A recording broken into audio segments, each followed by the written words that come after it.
دا تاسو ته چا ویلي چې دا تره تربور دی؟ دا تاسو د علماو چېرته په منبر ویلي چې تره تربور دی؟ نه، دا تاسو ته دا معاشره وی تره تربور دی.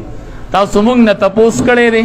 نبی علیہ السلام فرمای عم الرجل سن و ابیه، تره د سړي چې دی دا د پلار مثل دی.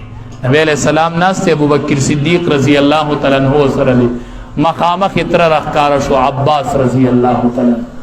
نبی علیہ السلام چې هغه ولید خبرې په قلاره کړلې، چې هغه لاړ نبی علیہ السلام ته ابوبکر صدیق رضی الله تعالی عنہ ولې اواز کې دی څه فرق پیدا شو، تکلیف راغی؟ وی نه، وی ولې د خبرې په قلاره کړلې؟ وی چې مخامخ مې تره راغی، وی اسمان د جبریل امین راغی، ما ته وی د الله حبیبه د پلار شاخ ته را روان دی، خبرې په قلاره کوه، خبرې په قلاره کوه، د پلار شاخ ته را روان دی. زمونږ د منبر دا تعلیم دی چې تره د پلار شاخ دی، دا چې ویني لکه پلار چې ویني. زمونږ د منبر دا تعلیم دی حق کبیر الاخوة علی صغیرهم كحق الوالد على الولد. د مشرور دسی حق دی لکه د پلار چې په بچو حق دی. دا د منبر تعلیم دی. دا د دې منبر خونه ده چې رشتې برقرار کړي. دا خواږرونه دي، دا خواږرونه د یو بل نه جدا دي، رشتې کټ شوي دي. زنانه و نارینه و، ای زنانه و ځان له د آخرت سوداګانې وکړئ. د دنیا په سوداګانو به څه کوئ؟ د آخرت سوداګانې وکړئ. حدیث مبارک کې راځي فاطمه رضی الله تعالی عنها، تاسو ټول زنانو ته پته لري چې په دنیا کې څنګه ژوند تیر کړی دی. یو پوړ و پوړ داسې انډېری و، د ورځې به یې پې استه ګیا کېښودله او د شپې به پې د نبي علیه السلام لور فاطمه رضی الله تعالی عنها څملاستله. د ورځې پې استه ګیا ږدي او د شپې پې سملي. یو ورځ نبی کریم صلی الله علیه وسلم زنانو ته وعظ کو، چې وعظ یې وکړو تپوس یې وکړو. صحابیاتو جواب ورکوي فاطمه رضی الله تعالی عنها نن نشته. نبی علیہ السلام نی زما لور نه وراغلی، وی نن هغه غیر حاضره وه. نبی علیہ السلام چې څنګه فارغ شو نو لاړ د فاطمې رضی الله تعالی عنها دروازې ته ودرېده او داسې دروازه وټکوله. هغه دنده وی من دق الباب، څوک دروازه ټکوي؟ بار نه نبی علیہ السلام وی ابو کی یا فاطمه، فاطمه ستا پلار راغلی دروازه ټکو. ور کولاو کا، د ور په کولاوېدو کې ډېر ټیم ولګېد. نبی علیہ السلام بار انتظار کی، ور بند دی.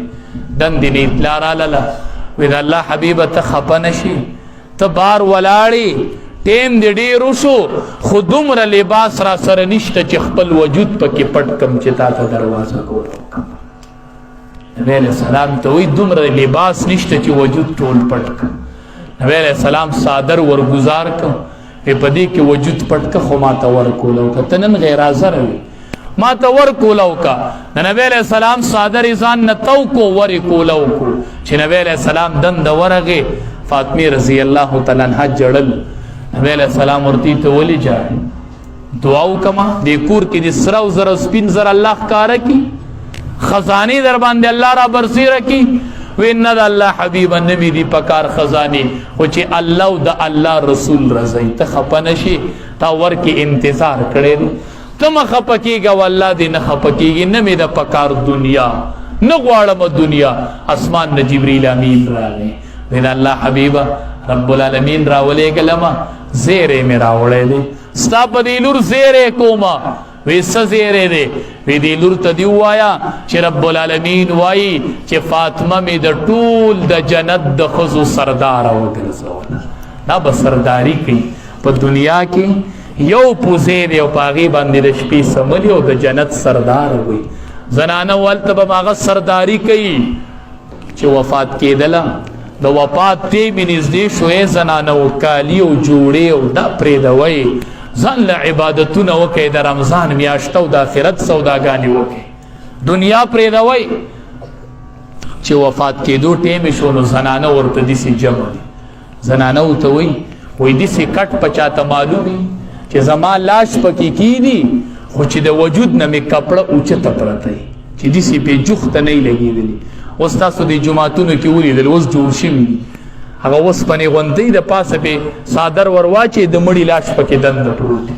زنانه ورته او پلان کی کلی کیشته ده دسی د زانګو غونته شکل ده وی کپڑا به پیدي سی وروا چې استاد وجود سره بنلې وی اقرا لراوړې پاګي کې به ملاش کیده وی دا ولې وی چې زما په وجود کپڑا ولګي دسی جوختا نو خلق په زما د وجود موټاواله او نریواله وي د وجود موټاواله نریواله او دا د علی رضی الله تعالی عنہ امانت ته ما په پجوندانه د غیر محرم نظر نه دی پرېږي چې د مرګ نه پس زما په وجود د غیر محرم نظر چرته ونه لګي اسی زنانه به پیدا